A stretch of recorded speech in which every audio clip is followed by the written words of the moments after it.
Why Michigan's season could be on the line this week against Iowa. Next on Michigan Podcast. But there's going to be one team that's going to play solely as a team. No man is more important than the team. No coach is more important than the team. The team, the team, the team. Looks deep for Anthony Clark. Waits for it. Hit. Caught. This is no time for that. In the pocket and a sack. Tim Jamison. Brady gets terrific. Throws it. Get it. Touchdown. Knight again. Schultz just before Brazil got him. And a leaping interception by Woodson. Arbor back to throw over the middle. Caught by Collier at the 5 on his feet. Touchdown, Michigan. On its way. It's good. He's 5'7", 179 pounds, a junior at Michigan. But Jamie Morris packs a wallop, and he delivers for Bo Schembechler. And here's your first play. Pressure coming. Sack. It is Glenn Steele, number 81, who fought his way through the traffic. Option. And Robinson calls his own number, and he's going to score. Oh, an easy touchdown for Robinson and Michigan.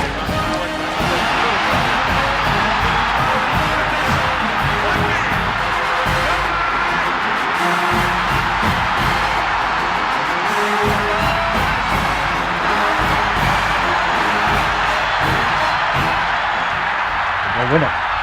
We're going to win the championship again because we're going to play as a team. And when we play as a team and the old season is over, you and I know it's going to be Michigan again. Michigan.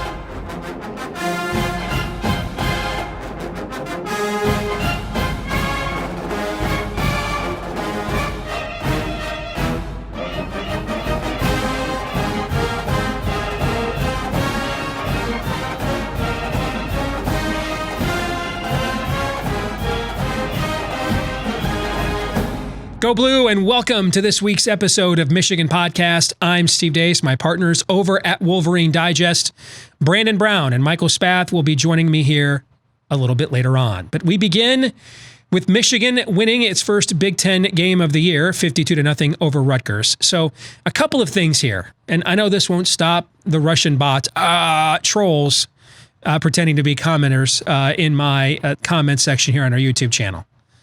But everyone knows you can't take really seriously anything you did against Rutgers. I mean, just to put some historical significance on how bad they really have been and why Rutgers is the worst program in the Big Ten since the Denny Green, Francis Pay, Northwestern teams of the 80s. Since 2014, when Rutgers joined this league, this is a stat from Tom Fornelli at CBS Sports. Since 2014, when Rutgers joined this league, Big Ten teams have been shut out 19 times. 9 of those times, the team that was shut out was named Rutgers. All right? I mean, Eastern Michigan has as many wins the last 3 years against Big Ten teams as Rutgers does. So we're talking about a team of historical level of horrificness, who is really a Sun Belt Conference USA level program attempting to compete in the Big Ten. So you have to take everything you do against Rutgers with a kilowatt of salt. On the other hand, though, I don't know too many people who cover Michigan, root for Michigan, who thought the Wolverines were covering a 28-point spread last week. And they not only covered it, they nearly doubled it. So you have to acknowledge Michigan still played better than pretty much everybody thought. What does any of this mean?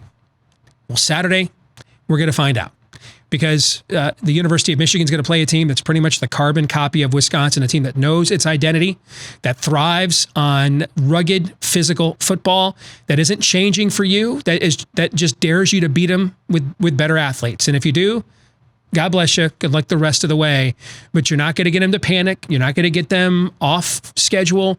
They're stubbornly going to stick to their schedule regardless of down, distance, or what the situation or the scoreboard calls for, unless we're at a 2-minute drill at the end of a half or the end of a game. A team that will punch you in the mouth. You know, everything sounds great for Michigan right now. You know, you bring Josh Gattis down to the field and you simplified some of the route concepts. And listen, all that stuff looked great on film. It sounds great right now. But as the great prophet Mike Tyson once said, everyone's got a plan until they get punched in the mouth. And Iowa will punch you in the mouth. And what we have seen with this team this year is we saw them get a staggering 8 count against Army until a heroic play by Aiden Hutchinson at the end of that game. And then we saw Wisconsin glass Joe them 2 weeks ago in Madison. Now, I do think Michigan is more prepared for a game like this than it was a couple of weeks ago. I do think it's found a little bit of the mojo we had hoped for offensively. It's getting healthier in some spots as well. I don't think it's the revenge spot for Iowa that it was for Wisconsin. If anything, I think Michigan has this game circled by having homecoming be this game and not Rutgers last week. I mean, after all, the Wolverines have lost 5 of their last 6 against Iowa, and sometimes in the most brutal of fashions, see 2016. And that's why I think the season is on the line this weekend. If Michigan loses a second conference game before we even get to those rugged Eastern Division games, and you were already struggling to keep a team disjointed and loaded with egos and things of that nature, reportedly anyway, you were already struggling to get this team some camaraderie, chemistry, some courage of conviction. If they were to lose a second game before we even get to divisional play, which, barring a miracle, would take all of the goals they had this preseason off the table, then good luck holding this team together the rest of the way. So I think the season is on the line this Saturday against the Iowa Hawkeyes. And I'm going to find out in a few minutes if Michael Spath and Brandon Brown agree with me right here on Michigan Podcast. Steve Deace here, and I just wanted to take a time out to say thank you to the hundreds of you that are supporting us right now on our Patreon page, where you get a lot of exclusive content, my picks, both in terms of prop bets and also against the straight up point spread every single week, an instant reaction podcast that we put together for you after every single Michigan game as well. So a lot of you ask us all the time and have been asking us from the beginning. I love what you guys do. How can I support what you guys are doing here with Michigan Podcast? Go to patreon.com/Michigan Podcast. Patreon.com/Michigan Podcast. And we'll thank you for rewarding us with exclusive content. And there's anywhere from $1 to a one-time gift of $25, whatever you're willing to do to support what we do here at Patreon Podcast or at Michigan Podcast via the Patreon page. We greatly appreciate you. Go Blue. Back here on Michigan Podcast, joined now by my partners over at Wolverine Digest, Brandon Brown, Michael Spath. Gentlemen, good to have you with us. And Brandon, let me begin with you. I want to give each of you guys a chance to address what I led off the show with this week and why I think the season is on the line on Saturday for Michigan.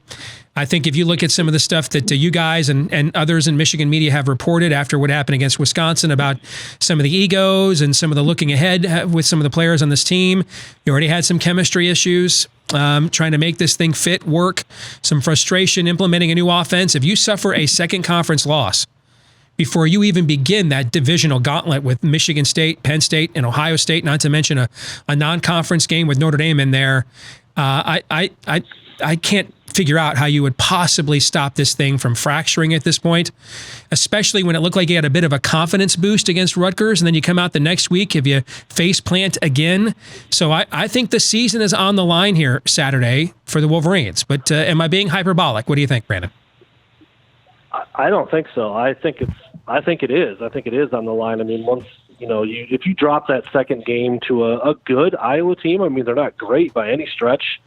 I don't know how you get everybody back in the boat in terms of thinking that they can still go out there and win some of the tougher games on the schedule. And even at that point, if you do, it's probably too late. I mean, with 2 conference losses, I just don't see how any of the goals that the team has been talking about all week, we still have all of our goals in front of us. We still control our own destiny. We can still do this. We can still do that. If you drop a second game already to Iowa, you can't say those things anymore. So I do think this is the season. I think this is it.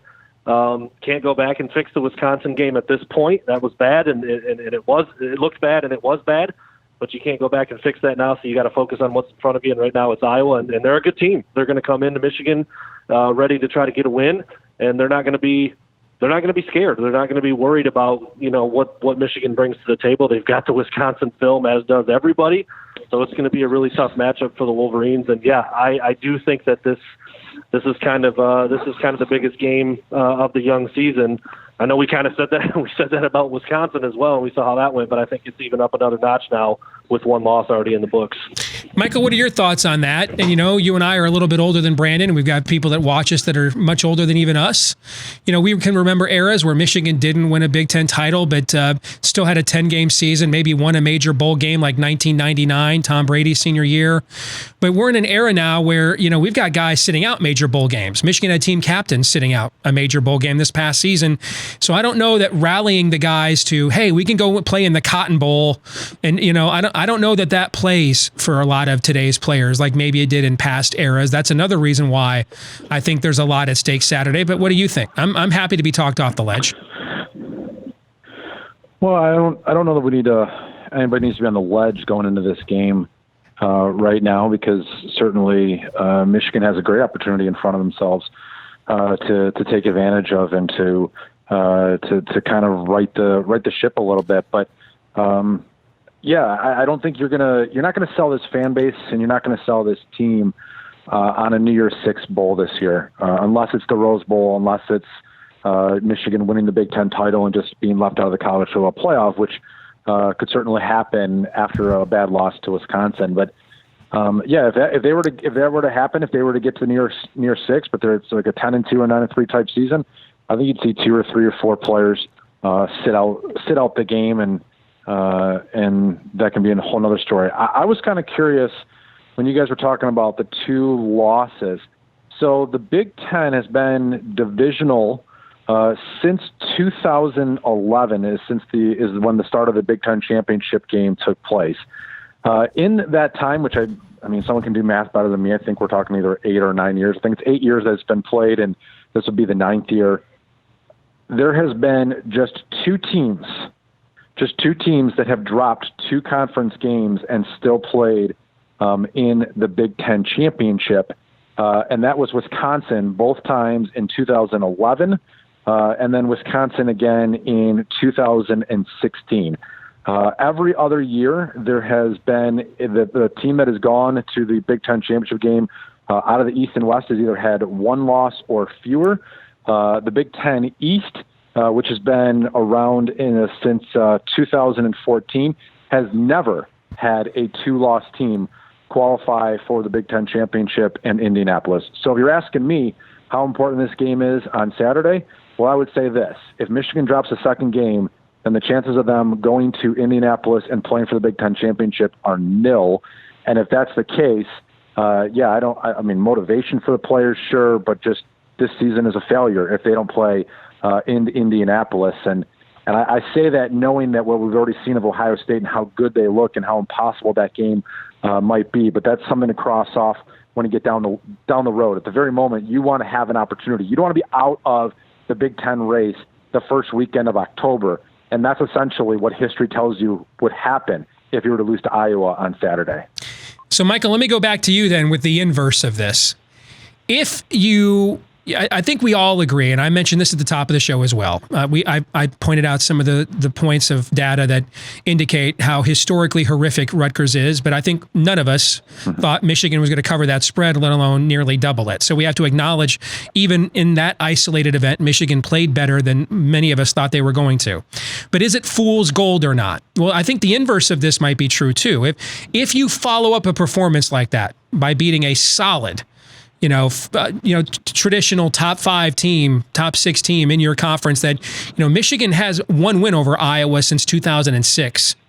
So if you follow up an effort like that against Rutgers with a win like this against a team who's built very similarly to the one that just thumped you really good, what's that do for your confidence level now, right? Don't you start maybe believing that, yeah, that was kind of an outlier, one-off. Coaches are right. We could, our goals are still in front of us. We did kind of reboot things a little bit. Is the inverse of this then true if Michigan goes out there and plays well on Saturday?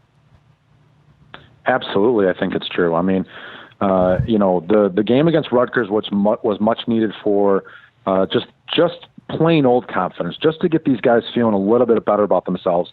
Beating Iowa would be good for the confidence of, okay, if we can beat them, we can challenge pretty much every other team on our schedule until you get to November 30th. And again, that's an entirely different monster that we're going to have to see how both teams are playing once they get to late November.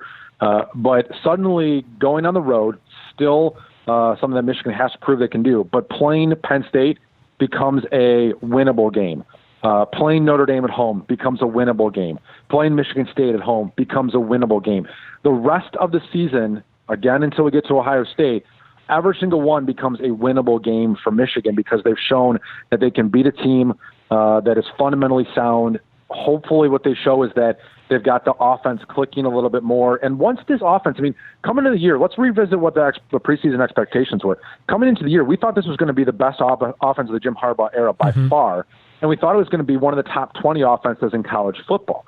If that team can get to that point this week, next week, by the time they play Penn State, who can't they beat? They can beat everybody, again, and I keep on saying this just because of how we've seen them play, until maybe they get to Ohio State. And so that's what this game is all about, is taking another step forward, offensive confidence, and some defensive confidence too. So I 100% believe this can be a huge stepping stone for Michigan and put if a loss to Iowa essentially ends any Big Ten threat for the Wolverines, a win over Iowa puts them solidly back in the Big Ten race. Brandon, you agree with that? I do. I think, I had a pretty strong tweet when Michigan got beat badly by Wisconsin, where I thought that the ceiling for the team was now 8-4. And, I still don't think they're as good as Notre Dame. I definitely don't think they're as good as Ohio State. And kind of going, piggybacking off what Michael said, if Michigan can beat Iowa, and it's, I don't have to, have to say it's a dominant win, but they beat Iowa in a fashion that makes you, have some confidence in what they're doing on both sides of the ball again, then I think you can look at Penn State on the road as winnable. I certainly think Michigan State in the big house is winnable at that point. So, it's one of those things where you just have to wait and see a little bit because, yes, Rutgers is very, very bad. But like you said, Steve, nobody thought they would cover that spread, let alone double it almost. So this is why, and we talked about this on the radio today, this is why things change week in and week out, and there's ebbs and flows, and it's a roller coaster. And if Justin Fields gets hurt this weekend or something, suddenly we have a completely different discussion about what Ohio State can be. I mean, there's just so many things that can happen. But as of this weekend, if they can beat Iowa and it looks pretty solid, then you start to change the narrative a little bit on what those other games might end up looking like. So first things first, take care of Iowa, and then you can start to look at, what the chances are or how it plays out for the rest of the year and what Michigan might ultimately be able to achieve. Brandon, back to you with a question specific for you because of what you do for us here at Wolverine Digest. You're up there every week. You're at all the press avails. Can you give our audience an idea? You can listen to clips. You can watch even the videos that you put up on our site or, the transcripts and analysis that other sites that do a great job as well write about. But you get a chance to look these guys in the eye, both the coaches and the players, and watch them in their own element. What can you tell us about the body language that you have witnessed and just some of the attitudinal stuff over these last few weeks? Has there been any up and down, any evolution there, anything that's kind of stood out to you at all?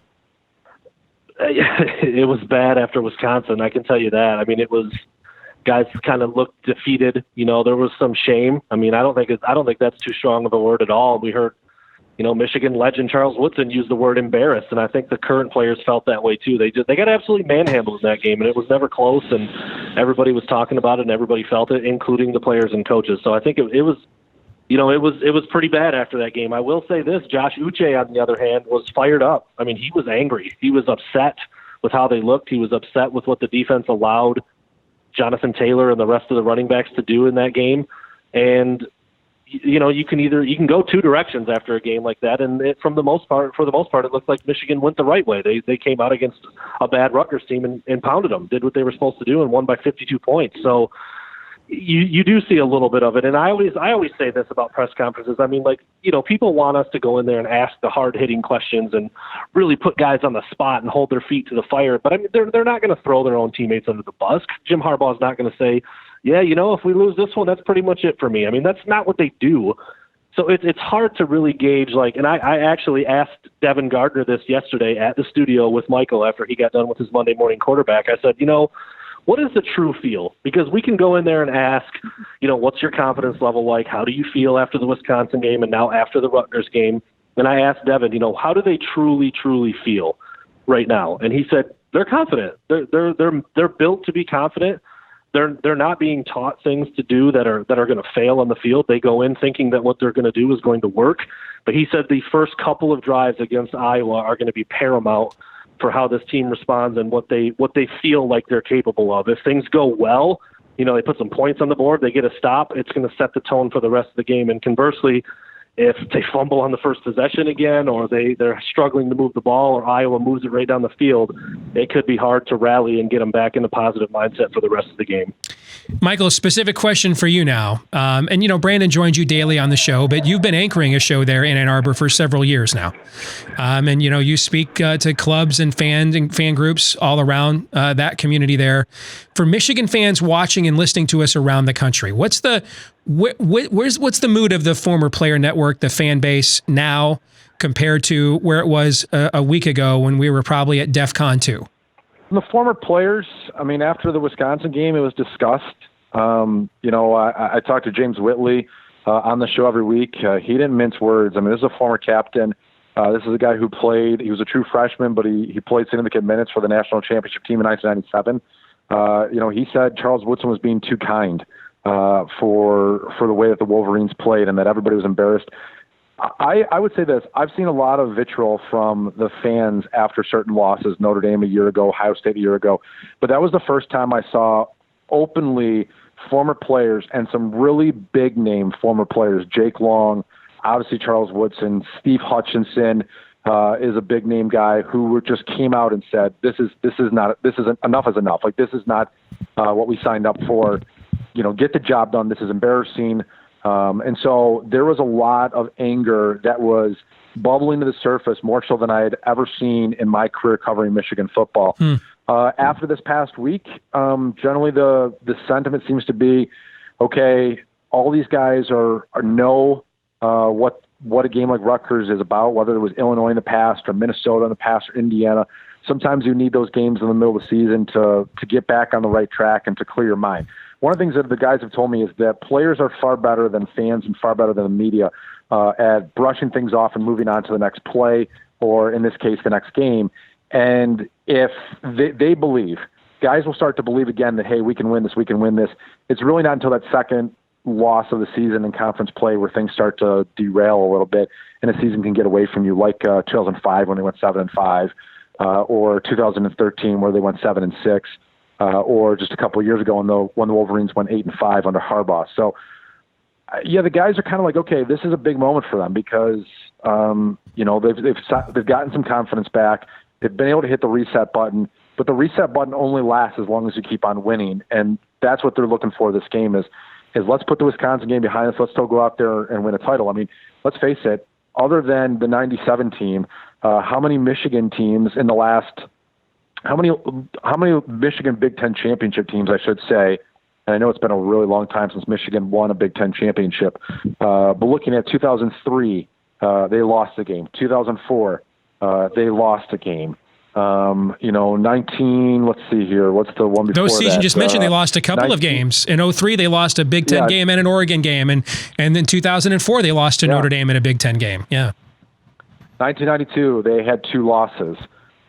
You'd have to go back to 1991, 5 Big Ten title teams ago, besides the 97 team where Michigan went undefeated in conference play. In 1990, they won the Big Ten with 2 losses. In 1991, in 1988, they had a couple.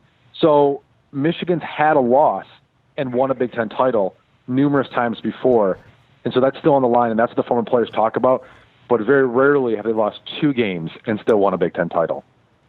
So when I look at this game on Saturday, and I think that with where Michigan is at with a couple of deficiencies and in scheme implementation, I think that narrows the talent gap advantage overall that they have with Iowa quite a bit because their identity is so solidified. The culture is so deeply embedded there.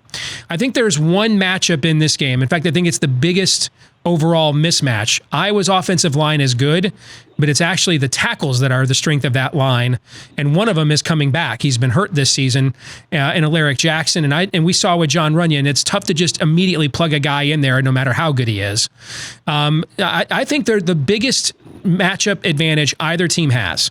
Is Iowa's secondary was not really the strength of the team coming into the year.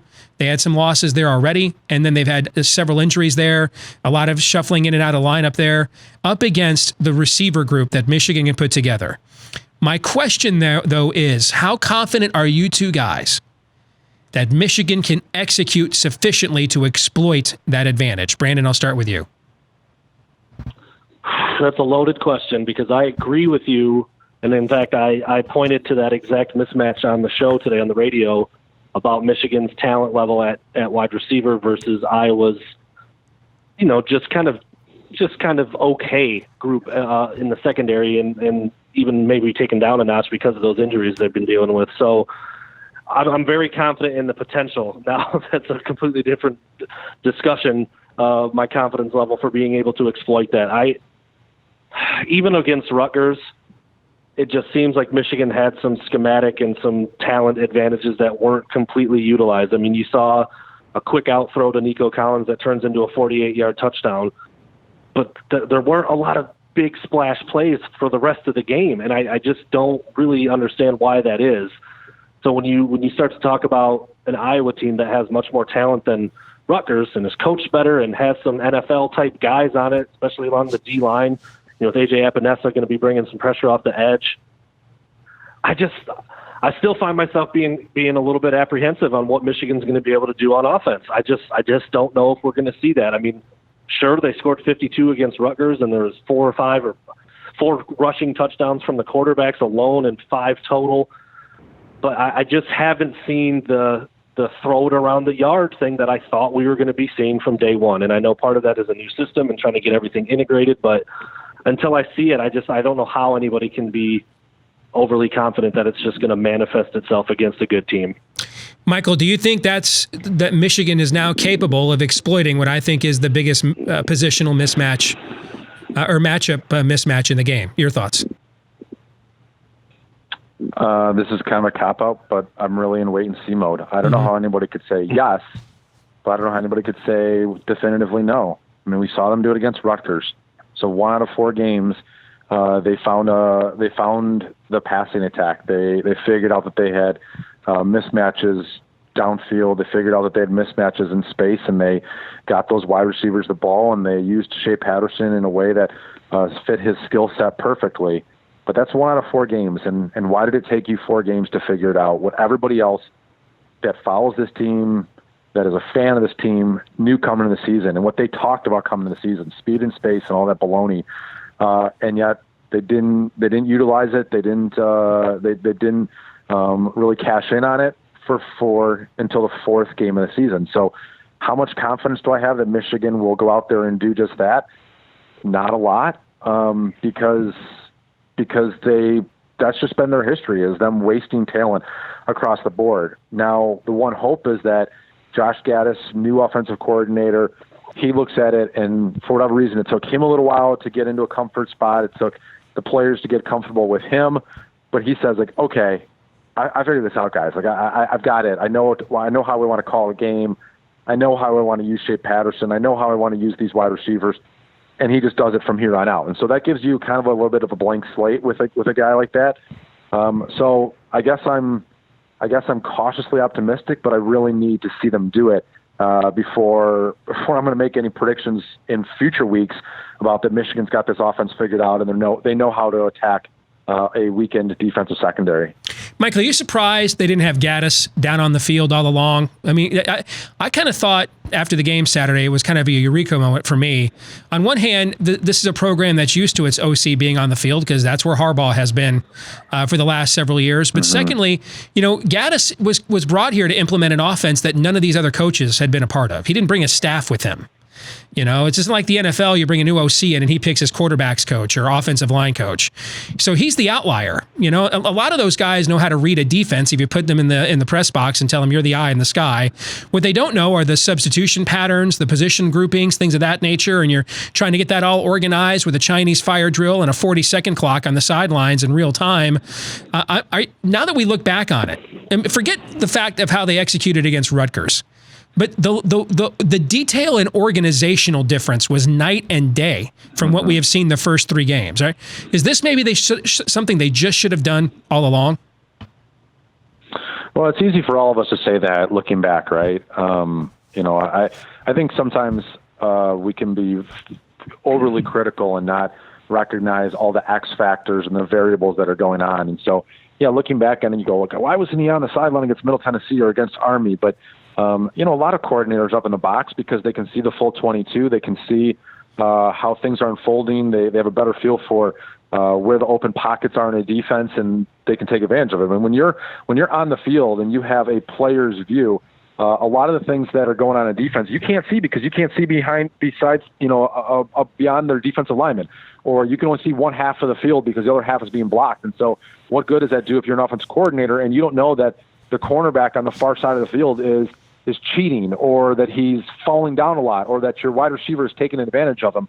So there's an advantage for being up in the box. I would tell you the biggest thing that stood out to me on Saturday was just the emotion that Josh Gattis had, the fire that he had.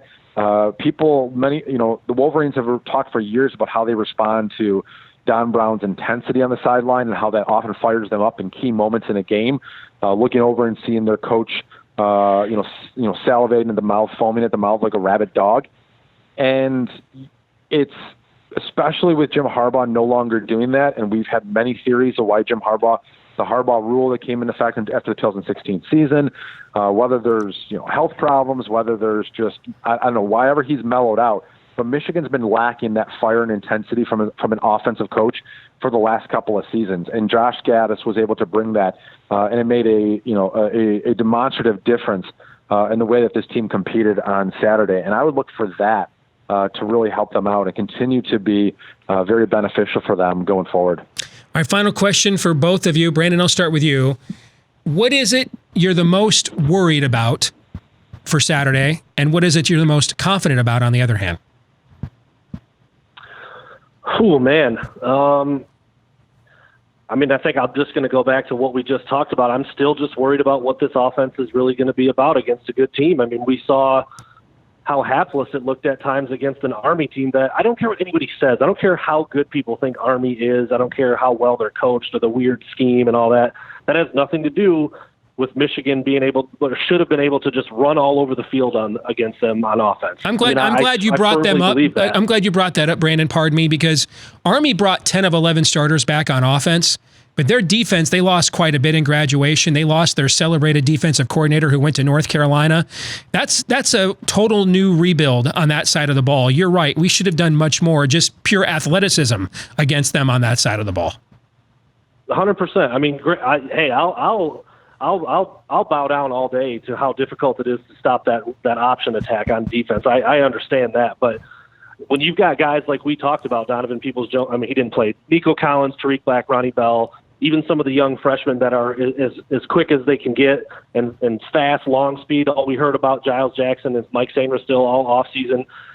Army doesn't have guys like that. They just don't, period. So the fact that they weren't able to exploit that is still really troublesome for me. We talked about what we thought was going to be an athletic advantage even against Wisconsin, and that couldn't have been further from the truth. So, yeah, you go out there and you pound Rutgers 52-0, and I hope the Josh Gattis being down on the field thing is a major game changer in what he's able to do and how smooth everything runs and what he's able to dissect. But until I see it, I'm worried about that. I'm just worried about what this team is going to do against an opponent with a pulse and with some athletes on the other side of the ball. On the flip side of that, what I'm going to be most confident about is, I think Don Brown is going to be able to get pressure on Nate Stanley. I hope. I still do think that Michigan is going to have an athletic edge at most positions on the field. at least based on recruiting rankings and where these guys are, projected to go after they're done playing their college football. You would think that's the case, but actually that's probably the case with Wisconsin in many places too, and we saw how that one went. So I'm always excited for a Don Brown defense when they have better athletes. And we've talked about this topic ad nauseum. Whenever Don Brown is able to go up against teams that he's better than, it plays out that way on the field. And whenever the athletes on the other sideline are as good or better, it doesn't look so good. So I guess, man, that was a tough question. There's really not a lot I'm super confident about. That's probably a bad thing. But yeah, I really want to see this offense take off and explode and utilize what they have. And hopefully Don Brown continues to mix in some zone and then can put some pressure on the quarterback and make it a long day for the Iowa offense. Same question to you, Michael. What are you the most worried and confident about come Saturday? It's tough. That's a tough one, Steve. Yeah, I don't know how you're confident about anything. Maybe the special teams play. Will Hart and Jake Moody have been pretty consistent for the last year and a half. By the way, for folks of you that do sports handicapping, if you're trying to figure out why the Michigan-Iowa line has been carved in half, the first 48 hours it's been posted, that long William Shatner-esque pregnant pause from Michael Spath when I asked him what he's confident about, that is your answer. Go ahead, Michael. Yes. Yeah, I mean, you bought me a few seconds there, and I still don't have a real strong opinion on what I'm confident about. I mean, what can you be confident about? I mean, that doesn't mean that they're going to lose. That doesn't mean that they can't go out there. We just don't know anything. Win a big game, yeah. But yeah, I mean, what have they really proven? They've played one really good team on their schedule, and both sides of the ball look like absolute junk. They played a second pretty decent team on their schedule, and their offense looked like junk in that game, and their defense, as Brandon alluded to with Army, I mean, I'm not really going to fault them because that's a tough team to play against. But I mean, when have we seen they haven't shown neither side of the ball against a good opponent has shown up at all. So I don't know how you can be confident in that. I guess I'm confident that Josh Gattis will yell a lot on the sidelines and Jim Harbaugh will stand there looking stoic but not show much emotion. And I'm confident that Jake Moody and Will Hart will do their jobs pretty well. And I'm confident that the student section will probably be 2/3 full at best for a 12 o'clock start against Iowa. Other than that, I don't really know what I can be confident in going into it. And in terms of just concern, I'm not, on the flip side, I'm not that concerned about anything. I want to see. I mean, this is another testament game for where Michigan is. And, they failed. They didn't get a D. They didn't get a C-. They got a big fat F across the board against Wisconsin. What is their grade after this one against Iowa? This is a tough opponent, and we're going to know a lot more about this Michigan football team. If that Rutgers game meant anything, if it actually did give them confidence, if they actually did find a little bit of a groove, they should come out here and beat this Iowa team. And if it meant nothing other than it was the worst Power 5 team in college football that fires its coach right afterwards and shouldn't have given him a fourth year to begin with, then they're going to lose the game, and we'll go back to where we were after the Wisconsin game and kind of say, here we are, and Michigan football is kind of drowning in the shallow end. And so, yeah, I guess I'm not confident either anything, but I'm not like totally worried about anything too. I just really want to sit back as a I don't know, I'm not a journalist, a sports entertainer, or someone that covers the team, and just see what they've got.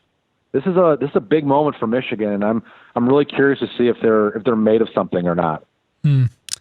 Well said there, both of you. Hey, thanks for joining us again this week on Michigan Podcast. Brandon Brown, Michael Spath from WTKA in Ann Arbor, as well as WolverineDigest.com. Thank you, gentlemen. Appreciate your time.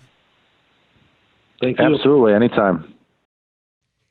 These are exciting times at Wolverine Digest. You can see right there, we are now affiliated with Sports Illustrated. We are the official Michigan channel for SI.com. So that, of course, when you're going to be linked up with one of the great brands in all of sports, when it comes to sports media and Sports Illustrated, and you're covering one of the great brands in all of sports, the Michigan Wolverines, you need to up the ante. Now, you can see right there on our title page, myself, Michael Spath, Brandon Brown, we are bringing you loads of content each and every day. I can't even keep up all day long with the content that we are producing on a regular basis. So if you want to get all of this content, it is right now free. Everything there, all the video, audio, the podcasts, the analysis, commentary, all of it is free for you at WolverineDigest.com. This week's Twitter poll, we asked you, do you think Michigan will beat Iowa on Saturday? 51% of you said no. 49% of you saying yes, so that's a pretty even split. I will say the early sharp money in this game, that's people that do this thing called sports handicapping for a living, all over the Hawkeyes in this game. I mean, the line is halved. It's opened at 7. It's down to 3.5 at the time that we're taping this here on Tuesday afternoon. And the public's not betting yet. So, that's not emotional public betting. That's people who do this professionally looked at that opening line and said, no way do we think Michigan is 7 points better than Iowa. And went in there and put the ultimate conviction on it, cash. And you see the sports books are right now backpedaling immensely on that line. So that'll be something to watch as the week commences. This week's question of the week comes from Stella, who says, how much should we be comparing the way Iowa and Michigan each played against common opponent Middle Tennessee? The common opponent thing, because they actually have two common opponents, Stella. They've both played Rutgers now already. They both shut out Rutgers. In fact, Iowa won that game 30-0. Michigan won 52-0. But if you look at the yards per play differential and a lot of the stats in the game, they kind of looked a little bit similar. I think Iowa clearly had the more impressive performance against Middle Tennessee, but it was also Michigan's opening game of the year in a brand new offense. So I think that had something to do with it as well. If you want to look at past history between the two teams, I would just look at what they've done when they've played on the field. I mean, Michigan has one win against Iowa since 2006. Now, what was that win? It was Devin Gardner's second start at quarterback in 2012 when Denard Robinson got hurt. His first start was on the road against Minnesota. He was outstanding. His second start, though, against Iowa, he was even better. And he earned Big Ten Player of the Week for those results. Now, if you look at what Devin Gardner did very well in that game, Michigan ran kind of a modified spread offense with a mobile quarterback and, a very effective and explosive passing attack. In other words, kind of emblematic of what Michigan was hoping this offense this season was going to be. The Hawkeyes have had injuries all year long in the secondary, and going into the year, that was not considered a position of strength for them to begin with. When you look at the caliber of athletes Michigan has recruited at wide receiver, that would seem to be the best opportunity for the Wolverines to separate themselves and win this football game on Saturday. So I think the past history between the two teams is more noteworthy than any particular statistical nuances against a team right now that seems kind of like maybe the 5th or 6th best team in Conference USA. That's going to do it for this week's episode of Michigan Podcast. Thank you all for tuning in. Hey, if you could do us a favor, if it's on YouTube, if you could subscribe right here to our channel, if you could leave us a like right here on our channel and share that information with other Michigan fans you know. If you're listening to the podcast on iTunes, Stitcher, Google Play, if you could leave us a 5-star review on the podcast platform of your choice while you subscribe and share that information with all that you know. The more of you that do that, you're the best. You're the best we have. You're like our offensive lineman here. Clearing a way for us to get into the end zone. So the more of that word of mouth we get, the more that helps us to continue to grow what we're doing here each week at Michigan Podcast. You can also follow me on Twitter at Michigan Podcast and follow the work we do each week, every day at WolverineDigest.com. Special thanks to our friends at Detroit Sports Podcast for spreading the word about what we do here. Let's hope we're coming back and not wondering how low can the Michigan season go when we're doing this a week from now, because it is time now for the 2019 Wolverines to show us that they can be the team they all kept telling us they were going to be, right? If there was ever a time to do more and say less, this would be it. Go Blue.